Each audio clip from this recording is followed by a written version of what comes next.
Hey guys, a while back we took a look at several of the different races of aliens that exist in the various Godzilla film universes.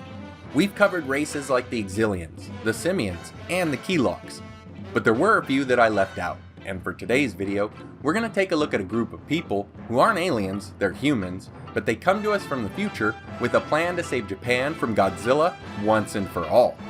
Just what are their real goals, and how are they tied to the Heisei version of King Ghidorah? Let's dive in and find out a little more about the Futurians of the Heisei era's Godzilla vs. King Ghidorah.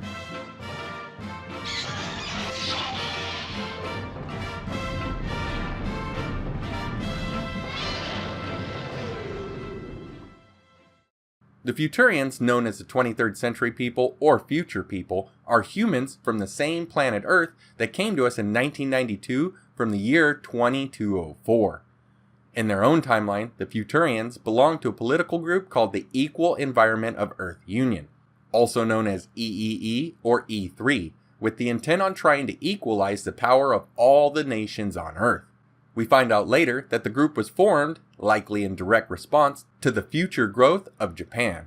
As it would turn out, by the year 2204, Japan would grow into the most powerful country on the planet.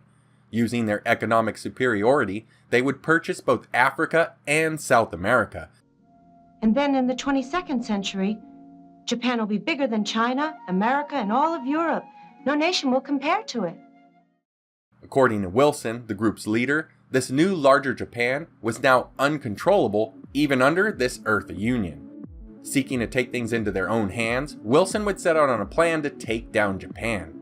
Nuclear weapons would not be an option as they're outlawed in their time and are abundant in the 90s. So instead, Wilson, along with Glenn Chico and Emi Kano, would steal Mother, a time-traveling ship of the EEE, along with the advanced android M11, and go back in time to 1992.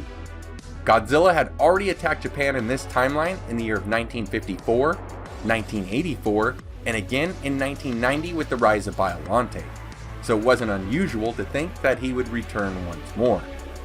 The plan of the Futurians would of course involve time travel, where they would attempt to take the Godzillasaurus, the Heisei Godzilla's original form, and move it from Lagos Island before the atomic tests were performed at Bikini Atoll in 1954.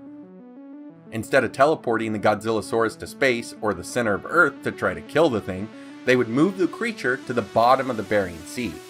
However, this Godzillasaurus was able to stay alive at the pressures at this depth and breathe underwater, so it ends up surviving. And unfortunately for the Futurians, it's exposed to radiation at a later date, with the amounts being much greater than the original Godzilla was exposed to. Now, removing Godzilla was only the first step in their plan. For the second part, they plan to introduce a new kaiju that would be under their control in the place of the Big G. Using their future technologies, they were able to bioengineer 3 small creatures that they called the Dorats. They would leave the Dorats in 1954 in place of Godzilla, so that when the 1954 testing took place, they would be changed like Godzilla was. This would create King Ghidorah, which they would then unleash on Japan. In response, the Japanese would seek out that Godzillasaurus with the intent on changing it back to Godzilla so it could defeat King Ghidorah. And much to their surprise, the Godzillasaurus had already been changed into the Big G, after it was exposed to radiation from a nuclear submarine that disappeared in the area. Without knowing this, they'd planned to use their own modern nuclear sub to apply radiation to Godzilla, but now it would only add on to Godzilla, making it even larger than before, having him go from 80 meters to 100 meters tall. It's got much bigger. Godzilla was made with modern nuclear weapons this time, so it's only natural that he's bigger than before. This new version of King Ghidorah, under the control of the Futurians, would wreak havoc on Japan until Godzilla would appear to fight the new threat. This manufactured Ghidorah would actually hold its own against the powered-up Godzilla, gaining the upper hand for a moment until Emi and M11 would change sides and fight for the current humans, where they would take out Mother's computer, cutting off the control of King Ghidorah. This would daze the 3-headed monster, allowing for Godzilla to gain the upper hand, eventually blowing off its center head and taking out its wings, dropping it into the ocean. Thinking that they had won the day, Wilson informs the group that Godzilla will now do the work of King Ghidorah by destroying Japan. Emmy and the others would escape in the smaller Futurian vessel called Kids, the craft that had the teleporting ray used on the Godzillasaurus, and instead use it to teleport Mother with the Futurians inside right in front of the Big G so that he can blow it up, which he does so happily.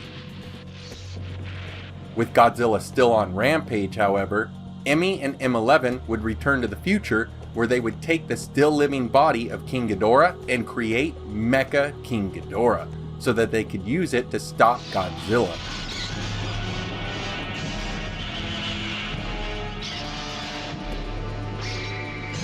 The plan somewhat works. Godzilla isn't defeated, but he is taken out to sea, and Emmy escapes in the kid's spaceship so that she can return to the future. So now that we know about the story of the Futurians in Godzilla vs. King Ghidorah, what do we know about their technology? Well, their use of time travel is a pretty big one, making them perhaps the most advanced group of humanoids in the various Godzilla film universes. And even though it wasn't tested to be fact, Emmy explains that the kids' craft would not be harmed by bombs and weapons that were used in World War II. The mothership is shielded by some kind of protective barrier. Perhaps this is the same thing that's protecting the kids' ship. Beyond time travel, the kids' ship can also teleport objects, and Mother is capable of projecting lifelike holograms. Other groups may have created monsters like Gigan and the Showa King Ghidorah, and even though I say that these kaiju are superior to the bioengineered Ghidorah, their use of time travel, combined with their ships along with the monster creation abilities, puts these guys near the top of my list of powerful aliens and groups in the Godzilla film universe.